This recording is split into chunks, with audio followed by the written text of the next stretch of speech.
किसी एक नगर में राजा रहता था।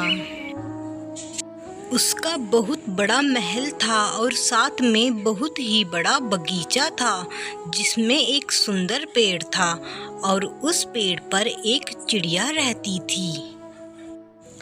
राजा प्रतिदिन शाम को टहलने निकलता था। उसके बगीचे के एक पेड़ पर चिड़िया बैठी रहती थी। वह प्रतिदिन उसको देखता था।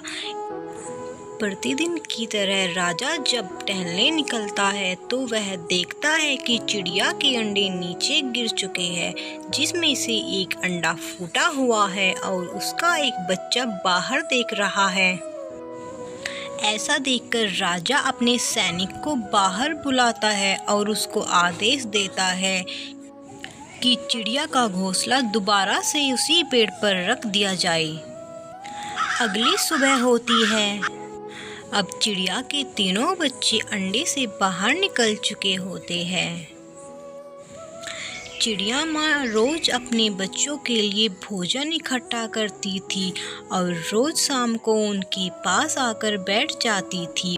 इधर राजा भी प्रतिदिन बगीचे में घूमने आता था और वह रोज चिड़िया और चिड़िया के बच्चों को देखता था। उनकी माँ उन्हें उड़ना सिखलाती थी, लेकिन उनमें से एक बच्चा वहीं ऐसे ही बैठा रहता था।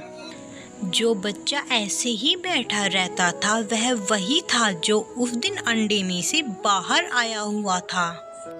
इससे चिड़िया माँ बहुत ही परेशान हो जाती है। राजा प्रतिदिन अपने बगीचे में आकर उस चिड़िया और चिड़िया के बच्चों को देखता रहता था।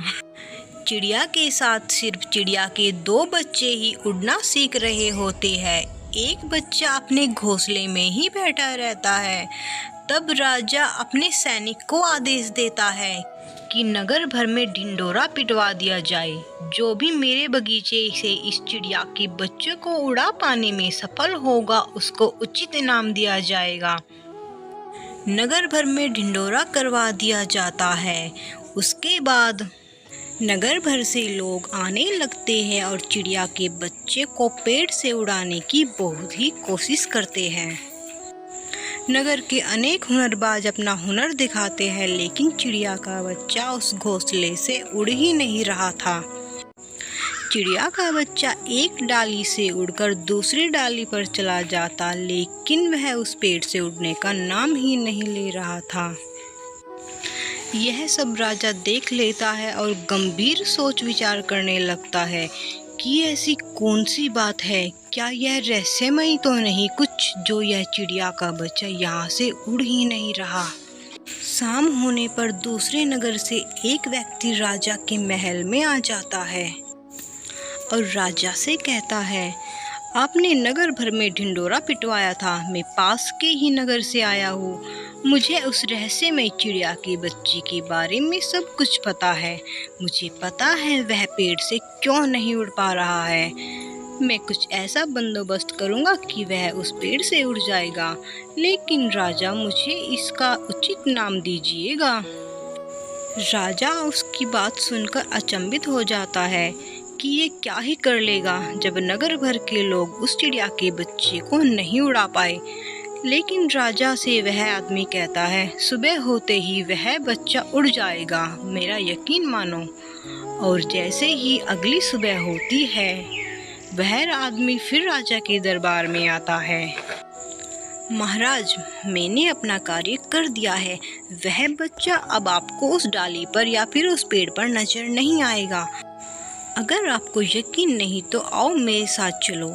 राजा अपने बगीचे में आता है और वह देखकर उस व्यक्ति पर गुस्सा करने लगता है। अरे अधर्मी, तुमने यह क्या कर दिया? अब तुम्हें इनाम नहीं सजा मिलेगी। तभी वह व्यक्ति बोलता है, महाराज जी, ऐसा करना बहुत ही आवश्यक था। आपको पता है मैंने ऐसा क्यों किया? राजा बोलता है, हाँ बताओ तुमने क्यों किया? मेरे बगीचे का सत्यानाश कर दिया है तुमने। तब वह व्यक्ति बड़े ही सहज स्वभाव से कहता है, महाराज, उस बच्चे को एक जगह पर बैठकर खाने की आदत पड़ गई थी। वह जिंदगी का सबक नहीं सीख पाता। ऐसा करना आवश्यक था।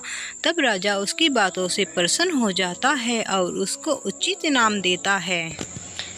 हेलो दोस्तों, हमें इससे ज़िंदगी का यह सबक मिलता है कि हमें अपने आराम से बाहर निकलना ही पड़ता है, अन्यथा हम बहुत ही ज़्यादा आलसी बन जाते हैं और दूसरों पर निर्भर रहते हैं।